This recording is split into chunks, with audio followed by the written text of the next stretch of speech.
അടുത്തത് നമ്മൾ ഫിസിക്സിന്റെ second chapter ആയ ലെൻസസിനെ കുറിച്ചിട്ടാണ് പഠിക്കാൻ പോകുന്നത്.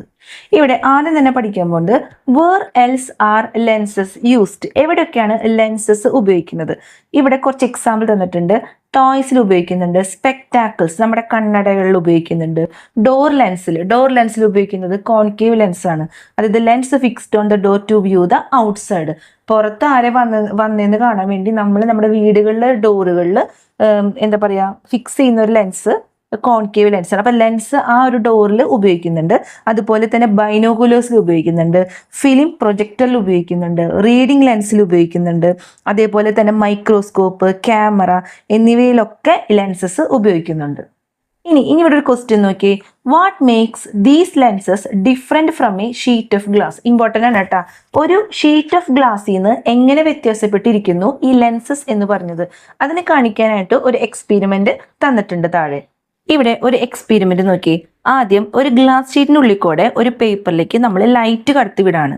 ഇവിടെ ലൈറ്റ് കടത്തി വിടുമ്പോൾ ഇവിടെ ലൈറ്റ് വന്ന് വീഴുന്ന ആ ഒരു ചെറിയ പോർഷൻ നമ്മൾ വിളിക്കുന്ന പേരാണ് ഇലൂമിനേറ്റഡ് ഏരിയ. കണ്ട, ഇലൂമിനേറ്റഡ് പാർട്ട്. ഈ ഒരു ഗ്ലാസ് ഷീറ്റ് ഈ പേപ്പറിലൂടെ അടുത്ത് പിടിച്ചാലും അകലെ പിടിച്ചാലും ഈ ഇലൂമിനേറ്റഡ് ഏരിയയുടെ സൈസിന് ഒരു വ്യത്യാസം ഉണ്ടാവില്ല. അതാണ് ഈ ഗ്ലാസ് ഷീറ്റിന്റെ പ്രത്യേകത. എന്തുകൊണ്ടാണ് അവിടെ വരുന്നത്? ഈ ഗ്ലാസ് ഷീറ്റിന്റെ തിക്നെസ് എന്ന് പറഞ്ഞത് എല്ലായിടത്തും ഒരേപോലെയാണ്, അതായത് യൂണിഫോം ആയതുകൊണ്ടാണ് ആ ഒരു ഇലൂമിനേറ്റഡ് പാർട്ടിന്റെ സൈസിന് ഒരു വ്യത്യാസം വരാത്തത്. ഇതേപോലെ ഇതിന് പകരമായിട്ട് നമ്മളൊരു ലെൻസ് എടുത്തു നോക്കി. ഈ ലെൻസും ഇതേപോലെ ലെൻസിന്റെ ഉള്ളിൽ കൂടെ ഈ ഒരു പേപ്പറിലേക്ക് നമ്മൾ ലൈറ്റ് പാസ് ചെയ്യാണ്. അപ്പോൾ ഇവിടെ ഒരു ഇലൂമിനേറ്റഡ് ഏരിയ ഫോം ചെയ്യും, ഈ നേരത്തെ പറഞ്ഞ പോലെ തന്നെ. എന്നാൽ ഈ ഒരു ലെൻസ് അഡ്ജസ്റ്റ് ചെയ്ത് പിടിക്കുമ്പോൾ ഈ ഇലൂമിനേറ്റഡ് ഏരിയയുടെ സൈസ് കൂടിയും കുറഞ്ഞുകൊണ്ടിരിക്കും. അപ്പൊ ഏറ്റവും സൈസ് കുറഞ്ഞ ഒരു ഇലൂമിനേറ്റഡ് പാർട്ട് കിട്ടണ രീതിയിൽ നമ്മൾ ഈ ലെൻസിനൊന്ന് അഡ്ജസ്റ്റ് ചെയ്ത് പിടിച്ചു കഴിഞ്ഞാൽ കുറച്ചു നേരം കഴിയുമ്പോൾ ഈ പേപ്പർ പുകഞ്ഞ് പിന്നീട് കത്തുന്നതായിട്ട് കാണാം. എന്തുകൊണ്ടാണ്? അതായത് ആ ഇലൂമിനേറ്റഡ് പാർട്ട് എന്ന് പറയുന്നത് നമ്മൾ പിടിച്ചേക്കുന്നത് വളരെ ചെറുതായതുകൊണ്ട് ഈ ഒരു ഇതിലൂടെ വരുന്ന ലൈറ്റിന്റെ ഇന്റൻസിറ്റി അഥവാ പ്രകാശത്തിന്റെ തീവ്രത എന്ന് പറയുന്നത് വളരെ കൂടുതലായിരിക്കും. അതുകൊണ്ട് തന്നെ ഈ പേപ്പറിന് താങ്ങാൻ പറ്റില്ല, അത് പുകഞ്ഞ് കത്തും. അപ്പോൾ ഒരെണ്ണത്തിൽ ഈ ഒരു ഗ്ലാസ് ഷീറ്റിന്റെ കാര്യത്തിലാണെങ്കിൽ അതിന്റെ തിക്നെസ് യൂണിഫോം ആണ്.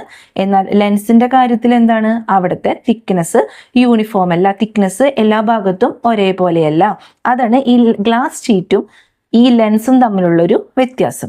ഈ ഒരു പോയിന്റ് ഒക്കെ നമ്മൾ പറഞ്ഞു. കണ്ട, ലെൻസ് ഒരു സ്പെസിഫിക് ഡിസ്റ്റൻസിന് പേപ്പറിൽ നിന്ന് നമ്മൾ പിടിച്ചു കഴിഞ്ഞാൽ size of the illuminated area greatly reduce ചെയ്യും. അതായത് റെഡ്യൂസ് ചെയ്യുന്ന രീതിയിൽ നമ്മൾ പിടിച്ചു കഴിഞ്ഞാൽ intensity of that area increases, അവിടെയുള്ള പ്രകാശ തീവ്രത കൂടും. അതുകൊണ്ട് തന്നെ അങ്ങനെ ഒരുപാട് നേരം അങ്ങനെ പിടിച്ചു നിന്ന് കഴിഞ്ഞാൽ ആ പേപ്പർ പിന്നീട് കത്തും. മെയിൻ ആയിട്ടുള്ള ഒരു കാര്യം, ഗ്ലാസ് ഷീറ്റിന്റെ തിക്നെസ് യൂണിഫോം ആണ്, ലെൻസിന്റെ തിക്നെസ് യൂണിഫോം അല്ല. അതാണ് അവിടുത്തെ ഒരു മെയിൻ പോയിന്റ്. ഇത് കോൺവെക്സ് ലെൻസിനെ കുറിച്ചും കോൺകേവ് ലെൻസിനെ കുറിച്ചിട്ടാണ് നമ്മൾ പഠിക്കാൻ പോകുന്നത്. മെയിൻ ആയിട്ട് പരീക്ഷയ്ക്ക് തരുന്ന ഒരു ടോപ്പിക്കാണ് concave and convex lens. First നമുക്ക് കോൺവെക്സ് ലെൻസിനെ കുറിച്ച് പഠിക്കാം. ഇത് പോയിന്റ് ബൈ പോയിന്റ് ആയിട്ട് പഠിക്കാം. ഈ പോയിന്റ്സ് ഒക്കെ വളരെ ഇമ്പോർട്ടന്റ് ആണ് കേട്ടോ. കോൺവെക്സ് ലെൻസിനെയും കോൺകേവ് ലെൻസിനെയും കുറച്ച് ഫീച്ചേഴ്സ് തന്നിട്ട് അതിനെ കാറ്റഗറൈസ് ചെയ്യാൻ പറയാം, അല്ലെങ്കിൽ മാച്ച് ദ ഫോളോയിങ് ആയിട്ട് എങ്ങനെ വേണമെങ്കിൽ ചോദിക്കാം. അപ്പോൾ കോൺവെക്സ് ലെൻസിന്റെ പ്രത്യേകത എന്താണ്? ഈ ഒരു പിക്ചറിൽ കാണുന്നതാണ് കോൺവെക്സ് ലെൻസ്. ഈ പിക്ചർ പരീക്ഷയ്ക്ക് ഈ പിക്ചർ നമ്മുടെ മനസ്സിൽ വരണം. ഈ പിക്ചറിനെ അടിസ്ഥാനപ്പെടുത്തിയിട്ട് അതിന്റെ ഫീച്ചേഴ്സ് നമുക്ക് ഈസി ആയിട്ട് പറയാം. അതായത് തിക്കർ ഇൻ ദ മിഡിൽ, ഇതിന്റെ മിഡിൽ പോർഷൻ എന്ന് പറഞ്ഞത് എന്താണ്? തിക്കർ ആയിട്ടാണ് ഇരിക്കുന്നത്, വളരെ കട്ടി കൂടിയതാണ്. എന്നാൽ വളരെ തിന്നായിട്ടിരിക്കുന്നതാണ് എഡ്ജ്. കണ്ട, അപ്പോൾ തിക്കർ ഇൻ ദ മിഡിൽ, എഡ്ജിൽ എന്താണ്? തിന്നാണ്. ഇനി എന്താണ് പറയുന്നത്? ഈ ലെൻസ് യൂസ് ചെയ്യുന്നത് ഒബ്ജക്റ്റിനെ വലുതാക്കി കാണിക്കാനാണ് കോൺവെക്സ് ലെൻസ് നമ്മൾ ഉപയോഗിക്കുന്നത്. ഷോ ദ ഒബ്ജക്റ്റ് മാഗ്നിഫൈഡ് എന്ന് വെച്ച് കഴിഞ്ഞാൽ ഒബ്ജക്റ്റിനെ വലുതാക്കി കാണിക്കാൻ വേണ്ടിയിട്ടാണ് നമ്മൾ കോൺവെക്സ് ലെൻസ് ഉപയോഗിക്കുന്നത്. അടുത്തൊരു പോയിന്റ് എന്താണെന്ന് വെച്ച് കഴിഞ്ഞാൽ, ഒബ്ജക്റ്റിൽ നിന്ന് ഈ ലെൻസും അതുപോലെ തന്നെ ഒബ്ജക്റ്റും കൂടെ വെക്കുകയാണെങ്കിൽ ഒരു ഇമേജ്, ആ ഒബ്ജക്റ്റിന്റെ ഒരു ഇമേജ് അഥവാ പ്രതിബിംബം ഫോം ചെയ്യും നമുക്കറിയാം. അപ്പൊ ഈ ലെൻസും ഒബ്ജക്റ്റും തമ്മിൽ ഡിസ്റ്റൻസ്, ആ ഒരു ഡിസ്റ്റൻസിനെ ആശ്രയിച്ചിരിക്കും അതിന്റെ ഇമേജ് ഫോർമേഷനിൽ വരുന്ന വ്യത്യാസങ്ങളും. ഒബ്ജക്റ്റിലേക്കുള്ള ഡിസ്റ്റൻസ് ഈ ലെൻസിന്റെ കൂടുകയും കുറയുകയും ചെയ്യും തോറും ഈ ഇമേജസിലും അഥവാ പ്രതിബിംബത്തിലും മാറ്റം വന്നുകൊണ്ടിരിക്കും. ആ പ്രതിബിംബത്തിന്റെ പെക്യുലാരിറ്റീസ് അവിടെ ചേഞ്ച് ചെയ്തുകൊണ്ടിരിക്കും. അപ്പൊ ഈ ഒരു 3-4 കാര്യങ്ങൾ നന്നായിട്ട് പഠിക്കുക. കോൺവെക്സ് ലെൻസ് എന്ന് പറയുമ്പോൾ ഇത് ഏത് ടൈപ്പ് ലെൻസ് ആണെന്ന് പരീക്ഷയ്ക്ക് ചോദിക്കാം. കോൺവെക്സ് ലെൻസ് ആണ്. അതിന്റെ മിഡിൽ തിക്കർ ആണ്, എന്നാൽ അതിന്റെ എഡ്ജസിൽ തിന്നാണ്. ഒബ്ജക്റ്റിനെ മാഗ്നിഫൈ ചെയ്ത് കാണിക്കാൻ അഥവാ വലുതാക്കി കാണിക്കാനാണ് നമ്മൾ ഈ കോൺവെക്സ് ലെൻസ് ഉപയോഗിക്കുന്നത്. അതുപോലെ തന്നെ ഒബ്ജക്റ്റിൽ നിന്നുള്ള ഡിസ്റ്റൻസ് കൂടുകയും കുറയുകയും അനുസരിച്ച് നേച്ചർ ഓഫ് ദ ഇമേജ്, അവിടെ ഫോം ചെയ്യുന്ന ഇമേജിന്റെ നേച്ചറിനും ചേഞ്ച് സംഭവിക്കും. ഇനി ഇവിടെ ഒരു പോയിന്റ് നോക്കി, ഇത്തരം ക്യാരക്ടറിസ്റ്റിക്സ് ഉള്ള, നമ്മൾ ഈ പറഞ്ഞ ഇത്രയും ഫീച്ചേഴ്സ് ഉള്ള ആ ഒരു ലെൻസിനെ നമ്മൾ വിളിക്കുന്ന പേരാണ് കോൺവെക്സ് ലെൻസ്. അപ്പോൾ it is understood that such lenses can converge light rays. ഈ ഒരു പോയിന്റ് ഇമ്പോർട്ടൻ്റ് ആണ്. കൺവേർജ് എന്ന് പറഞ്ഞു കഴിഞ്ഞാൽ ഒത്തുചേർന്ന് കൊണ്ടുവരാൻ പറ്റും. അതായത് നമ്മൾ നേരത്തെ പറഞ്ഞിട്ടുണ്ടായിരുന്നു, ഒരു ലെൻസ് ഉപയോഗിച്ചിട്ട് നമ്മൾ ഒരു ഷീറ്റ് ഓഫ് പേപ്പർ കത്തിച്ചു. ആ ഷീറ്റ് ഓഫ് പേപ്പർ എങ്ങനെ കത്തിച്ചത്, അതിന്റെ ഇലുമിനേറ്റഡ് ഏരിയ എന്ന് പറഞ്ഞ ആ ഒരു ഭാഗം പ്രത്യേക ഒരു രീതിയിൽ വെക്കുമ്പോൾ ആ ലൈറ്റ് വന്ന് വീഴുന്ന ആ ഏരിയയുടെ സൈസ് ചെറുതാക്കിയിട്ട് അത്രയും വളരെ ഇന്റൻസിറ്റി കൂടിയ ഒരു ലൈറ്റ് ഒരേപോലെ ആ ഏരിയയിലേക്ക് നമ്മൾ കൊണ്ടുവന്നു. അപ്പൊ അങ്ങനെ ആ മൊത്തം ലൈറ്റ് റേസിനെ ഒരു പ്രത്യേക ബിന്ദുവിലേക്ക് അഥവാ പ്രത്യേക പോയിന്റിലേക്ക് കൊണ്ടുവന്നത് കൊണ്ടാണ് അവിടുത്തെ ഇന്റൻസിറ്റി കൂടിയതും ആ പേപ്പർ കത്തിയതും. അപ്പോൾ ആ ഒരു ലൈറ്റ് റേനെ മൊത്തം ഒരു പോയിന്റിലേക്ക് കൊണ്ടുവരാൻ ഈ ലെൻസിനെ കൊണ്ട് പറ്റും. അതിന് കൺവേർജ് ലൈറ്റ് റേസ് എന്ന് പറയുന്നത് എല്ലാ ലൈറ്റ് റേസിനെയും ഒരു പ്രത്യേക പോയിന്റിൽ ഒത്തുചേർക്കാൻ ഈ കോൺവെക്സ് ലെൻസിന് സാധിക്കും. അപ്പൊ അതും കൂടി ഈ കോൺവെക്സ് ലെൻസിന്റെ പ്രത്യേകതയാണ്. ഈ പ്രത്യേകതകളൊക്കെ ഇമ്പോർട്ടൻ്റ് ആണ് കേട്ടോ. ഇനി അടുത്ത് നമ്മൾ പഠിക്കാൻ പോകുന്നതാണ് കോൺകേവ് ലെൻസ്. അപ്പൊ ഇത്രയും നേരം പഠിച്ചത് കോൺവെക്സ് ലെൻസ് ആണ്. കോൺകേവ് ലെൻസ് എന്ന് പറയുമ്പോൾ തന്നെ ഈ ഒരു പിക്ചർ നമ്മുടെ മനസ്സിൽ വരണം. ഈ ഒരു കോൺകേവ് ലെൻസിന്റെ പ്രത്യേകത എന്താണ്? ഇവിടെ മിഡിൽ ഭാഗം തിന്നാണ്, എഡ്ജ് തിക്കാണ്. നേരത്തെ പറഞ്ഞതിന്റെ വിപരീതമായിട്ടാണ് ഈ കോൺകേവ് ലെൻസിന്റെ ഘടന. അതായത് നേരത്തെ നമ്മൾ എന്താ പറഞ്ഞേ, thicker at the middle thicker ആണെങ്കിൽ ഇവിടെ എന്താണ്, തിൻ അറ്റ് ദ മിഡിൽ. അപ്പൊ ഏതെങ്കിലും ഒരു ലെൻസിന്റെ ഫീച്ചർ നന്നായി പഠിച്ചിരിക്കുക, അതിന്റെ നേരെ ഓപ്പോസിറ്റ് ആയിരിക്കും ഈ ലെൻസ് എന്ന് ഓർക്കുക.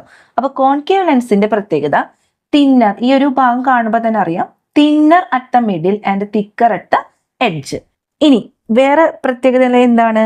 അതായത് ഈ ലെൻസിലൂടെ ഏതെങ്കിലും ഒബ്ജക്റ്റിനെ നോക്കി കഴിഞ്ഞാൽ ആ ഒബ്ജക്റ്റിനേക്കാളും ചെറിയ സൈസിൽ നമുക്ക് ആ ഒബ്ജക്റ്റിനെ കാണാൻ സാധിക്കും. അതും ഈ ലെൻസിന്റെ പ്രത്യേകതയാണ്. കോൺവെക്സ് ലെൻസ് ഉപയോഗിക്കുന്നത് ഒബ്ജക്റ്റിനെ വലുതാക്കി കാണിക്കാനാണെങ്കിൽ, ഈ കോൺകേവ് ലെൻസിലൂടെ നമ്മൾ ഏതെങ്കിലും ഒബ്ജക്റ്റിനെ നോക്കുകയാണെങ്കിൽ തീരെ ചെറിയ സൈസിൽ നമുക്ക് കാണാൻ സാധിക്കും. ഇനി ഈ ഒരു ലെൻസ് ഉപയോഗിച്ചിട്ട് നമുക്ക് ഇതേപോലെ ഒരു പേപ്പറിനെ കത്തിക്കാൻ പറ്റും. കോൺവെക്സ് ലെൻസ് ഉപയോഗിച്ചിട്ട് നമുക്ക് പേപ്പറിനെ കത്തിക്കാന്ന് പറഞ്ഞു. എന്നാൽ ഈ ലെൻസ് ഉപയോഗിച്ചിട്ട് നമുക്ക് പേപ്പറിനെ കത്തിക്കാൻ പറ്റില്ല. ഈ കോൺകേവ് ലെൻസ് ഒരിക്കലും ലൈറ്റ് റേസിനെ കൺവേർജ് ചെയ്യില്ല, അതായത് ഒത്തുചേർക്കില്ല. ഇതിനെപ്പോഴും അകറ്റി കൊണ്ടുപോകാനാണ് ശ്രമിക്കുന്നത്. അപ്പോൾ അത്തരം ലെൻസസിനെ നമ്മൾ വിളിക്കുന്ന പേരാണ് കോൺകേവ് ലെൻസ്. അപ്പൊ പരീക്ഷയ്ക്ക് ഏത് ലെൻസാണ് ലൈറ്റിനെ കൺവേർജ് ചെയ്യിക്കുന്നത്, ഏത് ലെൻസാണ് ലൈറ്റിനെ ഡൈവേർജ് ചെയ്യിക്കുന്നത്, ഏത് ലെൻസ് ഉപയോഗിച്ചിട്ടാണ് നമുക്ക് ഒരു പേപ്പർ കത്തിക്കാൻ പറ്റുന്നത്, എന്തുകൊണ്ടാണ് അവിടെ പേപ്പർ കത്തുന്നത്, ഇങ്ങനത്തെ ക്വസ്റ്റ്യൻസ് ഒക്കെ വളരെ ഇമ്പോർട്ടൻ്റ് ആണ്. അപ്പോൾ കൺവേർജ് ചെയ്യിക്കാൻ പറ്റാത്തത് കൊണ്ട് കോൺകേവ് ലെൻസിന് ഒരിക്കലും പേപ്പർ കത്തിക്കാൻ പറ്റില്ല. അത് എന്താ പറയുക, ലൈറ്റ് റേസിനെ ഒത്തുചേർക്കല്ല ചെയ്യുക, അത് അകറ്റി കൊണ്ടുപോവുക ചെയ്യുക. അതുകൊണ്ട് തന്നെ ഡൈവേർജ് എന്നാണ് ആ ഒരു പേരിന് പറയുക. അതായത് അകറ്റി നിർത്തുന്ന, ആ ലൈറ്റ് റേസിനെ അകറ്റി നിർത്തുന്ന ആ ഒരു പോയിന്റ് ആണ് ഡൈവേർജ്. ആ ഡൈവേർജ് ചെയ്യിപ്പിക്കുന്ന ലെൻസാണ് കോൺകേവ് ലെൻസ്. അതുകൊണ്ട് തന്നെ പേപ്പർ ഒന്നും ഇവിടെ കത്താൻ പോണില്ല. അപ്പൊ ഇത്രയും കാര്യങ്ങൾ വളരെ ഇമ്പോർട്ടൻ്റ് ആണ്. നേരത്തെ പറഞ്ഞ പോലെ കോൺവെക്സ് ലെൻസിനെയും കോൺകേവ് ലെൻസിന്റെ പെക്യുലാരിറ്റീസ് പഠിക്കുക. ആ പെക്യുലാരിറ്റീസ് പരീക്ഷയ്ക്ക് കാറ്റഗറൈസ് ചെയ്യാൻ പറഞ്ഞു കഴിഞ്ഞാൽ ഈസി ആയിട്ട് നമുക്ക് കാറ്റഗറൈസ് ചെയ്യാൻ പറ്റണമെങ്കിൽ ഇതിന്റെ പോയിന്റ്സ് ഒക്കെ പഠിച്ചേ പറ്റൂ. ഇനി ലെറ്റേഴ്സ് ഈ ലെൻസിൽ കൂടെ നോക്കുമ്പോൾ കണ്ട ഈ ഒരു ഭാഗം നോക്കി, letters, observe the letters through this lens. എന്തൊക്കെയാണ് സംഭവിക്കുന്നത്? ഇപ്പോൾ ഒരു കോൺവെക്സ് ലെൻസ് ആണ് നമ്മൾ നോക്കുന്നെങ്കിൽ, when a convex lens is used, the letters appear to move in the opposite direction. നമ്മൾ വായിക്കുന്നത് എങ്ങനെ, ലെൻസ് ഇപ്പൊ when a convex lens is used എന്ന് വെച്ചിട്ട് വായിക്കുകയാണെങ്കിൽ നമ്മൾ നമ്മുടെ ലെഫ്റ്റിൽ നിന്ന് റൈറ്റിലേക്കാണ് ഈ ഒരു വായന ലെൻസ് നമ്മൾ മൂവ് ചെയ്യുന്നത്. എന്നാൽ ലെറ്റേഴ്സ് എങ്ങോട്ട് പോവും? ലെഫ്റ്റിലേക്ക് പോവും. അതായത് നമ്മൾ ഏത് ഭാഗത്തേക്കാണോ ലെൻസ് വെച്ച് വായിക്കുന്നത് അതിന്റെ ഓപ്പോസിറ്റ് ഭാഗത്തേക്ക് ഈ ലെറ്റേഴ്സ് മൂവ് ചെയ്യുന്നത് കാണാം. അത്തരം ലെൻസിനെ നമ്മൾ വിളിക്കുന്ന പേരാണ് കോൺവെക്സ് ലെൻസ്. ഇനി കോൺകേവ് ലെൻസ് ആണ് യൂസ് ചെയ്യുന്നെങ്കിലോ നമ്മൾ എങ്ങനെ വായിക്കുന്നു അതേപോലെ തന്നെയാണ് ലെറ്റർ പോകുന്നത്. ലെറ്റർ സെയിം ഡയറക്ഷനിൽ തന്നെ ആ ലെൻസിനൊപ്പം നീങ്ങിക്കൊണ്ടിരിക്കും. പക്ഷെ കോൺവെക്സ് ലെൻസിന്റെ കാര്യത്തിൽ ലെൻസ് ഏത് ഭാഗത്തേക്ക് പോകുന്നു അതിന്റെ ഓപ്പോസിറ്റ് ആയിരിക്കും ഈ ലെറ്റേഴ്സ് മൂവ് ചെയ്യുന്നത്. ഈ ഒരു പോയിന്റ്സും കൂടി അറിഞ്ഞിരിക്കണം. ഇനി അടുത്ത് നോക്കി, each lens has 2 surfaces. 2 surfaces ഉണ്ടെന്നാണ് പറയുന്നത് ലെൻസിന്. When light passes through them refraction occurs. കണ്ട, നമ്മൾ നേരത്തെ 9ാം ക്ലാസ്സിലത്തെ ടെക്സ്റ്റിൽ പഠിച്ചിട്ടുണ്ടായിരുന്നു. ഡിഫറെന്റ് ഒപ്റ്റിക്കൽ ഡെൻസിറ്റി ഉള്ള ഒരു മീഡിയത്തിൽ നിന്ന്, ഇപ്പൊ ഈ ഒരു മീഡിയം എന്ന് പറഞ്ഞത് എന്താണ്? എയർ ആണ് അല്ലെ? ഈ എയറിൽ നിന്ന് എന്താ പറയുക, ലെൻസിലോട്ട് ലൈറ്റ് റേ കിടക്കാണ്. അപ്പോൾ ഈ എയറിന്റെ ഒപ്റ്റിക്കൽ ഡെൻസിറ്റി വ്യത്യാസമുണ്ട്, അതേപോലെ തന്നെ ലെൻസിന്റെ ഒപ്റ്റിക്കൽ ഡെൻസിറ്റി വ്യത്യാസമുണ്ട്. അപ്പോൾ ഒപ്റ്റിക്കൽ ഡെൻസിറ്റി വ്യത്യാസമുള്ള ഒരു മീഡിയത്തിൽ നിന്ന് അടുത്തൊരു മീഡിയത്തിലേക്ക് ലൈറ്റ് റേ കടക്കുമ്പോൾ അവിടെ റിഫ്രാക്ഷൻ സംഭവിക്കും. അതായത് ചെരിഞ്ഞ ലൈറ്റ് റേ കടക്കുമ്പോഴാണ് അങ്ങനെ ഒരു റിഫ്രാക്ഷൻ സംഭവിക്കുന്നത്. റിഫ്രാക്ഷൻ എന്ന് പറഞ്ഞാൽ ചെറിയൊരു ബെൻഡ് ഉള്ളതായിട്ട് നമുക്ക് തോന്നും. ചെറിയൊരു ബെൻഡ് നമ്മൾ നേരത്തെ 9ാം ക്ലാസ്സിലെ ടെക്സ്റ്റിലൊക്കെ പഠിച്ചിട്ടുണ്ട്, അപവർത്തനം എന്നൊക്കെ പറഞ്ഞ ആ ഒരു ടോപ്പിക്. ഒരു ലെൻസിന് 2 റിഫ്രാക്റ്റിംഗ് സർഫസസ് ഉണ്ടായിരിക്കും. ഇതാണ് ഒന്നാമത്തെ. കണ്ട, അപ്പൊ ഇവിടെ എത്ര പ്രാവശ്യം റിഫ്രാക്ഷൻ നടന്നു? എയറിൽ നിന്ന് ലെൻസിലിട്ട് ഇവിടെ ഒരു പ്രാവശ്യം, പിന്നെ വീണ്ടും ലെൻസിൽ നിന്ന് വീണ്ടും എയറിലോട്ട്. അപ്പൊ 2 പ്രാവശ്യം ഇവിടെ റിഫ്രാക്ഷൻ നടന്നു. അതാണ് പറയുന്നത്. നോക്കി, when light passes through them refraction occurs. ലെൻസിൽ കൂടെ ലൈറ്റ് പാസ് ചെയ്യുമ്പോൾ അവിടെ റിഫ്രാക്ഷൻ നടക്കുന്നുണ്ട്. This means a lens has 2 refracting surfaces. 2 refracting surfaces ഉള്ളത് കൊണ്ട് എത്ര പ്രാവശ്യം അവിടെ റിഫ്രാക്ഷൻ നടക്കുന്നുണ്ട്? 2 പ്രാവശ്യം അവിടെ റിഫ്രാക്ഷൻ നടക്കുന്നുണ്ട്. ഇമ്പോർട്ടന്റ് ആയ പോയിന്റ് ആട്ടോ. ലെൻസിന് 2 റിഫ്രാക്റ്റിംഗ് സർഫേസസ് ഉണ്ട് ചോദിക്കും. അതുപോലെ തന്നെ 2 പ്രാവശ്യമാണ് അവിടെ റിഫ്രാക്ഷന് ലെൻസ് വിധേയമാകുന്നത്. അടുത്തൊരു ക്വസ്റ്റ്യൻ നോക്കി, refracting surface of a lens are a part of. എന്തിന്റെ പാർട്ടാണ് ആ ഒരു റിഫ്രാക്റ്റിംഗ് സർഫേസ് എന്ന് പറയുന്നത്? സ്പിയറിന്റെ പാർട്ടാണ്. അതും ഇമ്പോർട്ടന്റ് ആണ് കേട്ടോ. പരീക്ഷയ്ക്ക് സ്പിയറും സർക്കിളും തരും. സ്പിയറിന്റെ പാർട്ടാണ് ലെൻസിലെ റിഫ്രാക്റ്റിംഗ് സർഫേസ് എന്ന് പറയുന്നത്. അടുത്തൊരു പോയിന്റ് നോക്കി, A lens is A transparent medium. Transparent എന്ന് വെച്ച് കഴിഞ്ഞാൽ നമുക്ക് ഒരു സ്ഥലത്ത് നോക്കി കഴിഞ്ഞാൽ അടുത്തൊരു ഭാഗത്തേക്ക് കാണാം. ആ ഒരു സംഭവത്തെ പറയുന്ന പേരാണ് ട്രാൻസ്പാരന്റ്. ഉള്ളിലോട്ട് നോക്കിക്കഴിഞ്ഞാൽ പുറത്തേക്ക് ഇങ്ങനെ കാണാം. ഒരു ഗ്ലാസ് പോലെയാണ് അതിന്റെ ആ ഒരു structure. A lens is A transparent medium in which each refracting surface. അവിടെ എത്ര റിഫ്രാക്റ്റിംഗ് സർഫേസ് ഉണ്ട്? ഈച്ച് എന്ന് പറയുന്നത് ഓരോന്നും. അപ്പോൾ 2 റിഫ്രാക്റ്റിംഗ് സർഫേസ് ഉണ്ട്. Is A part of. എന്തിന്റെ പാർട്ടാണ് ആ റിഫ്രാക്റ്റിംഗ് സർഫേസ് എന്ന് പറയുന്നത്? സ്പിയറിന്റെ പാർട്ടാണ്. അപ്പൊ ഈ ഒരു പോയിന്റ്സ് ഒക്കെ നമ്മുടെ മനസ്സിലുണ്ടായിരിക്കും. പരീക്ഷയ്ക്ക് പുതിയ ടെക്സ്റ്റ് ആയതുകൊണ്ട് എങ്ങനെയാണ് ചോദ്യം വരാൻ ഒരു പിടുത്തമില്ല. അപ്പൊ ഇങ്ങനത്തെ കാര്യങ്ങളൊക്കെ നമ്മൾ നന്നായി മനസ്സിലാക്കിയിട്ട് വേണം പഠിക്കാൻ. നിങ്ങൾക്ക് ഈ വീഡിയോ ഇഷ്ടപ്പെട്ട ലൈക്ക് ചെയ്യാനും സബ്സ്ക്രൈബ് ചെയ്യാനും മറക്കരുത്. മാക്സിമം നിങ്ങളുടെ എല്ലാ ഫ്രണ്ട്സിലേക്കും നിങ്ങൾ ഈ വീഡിയോ ഷെയർ ചെയ്യണേ.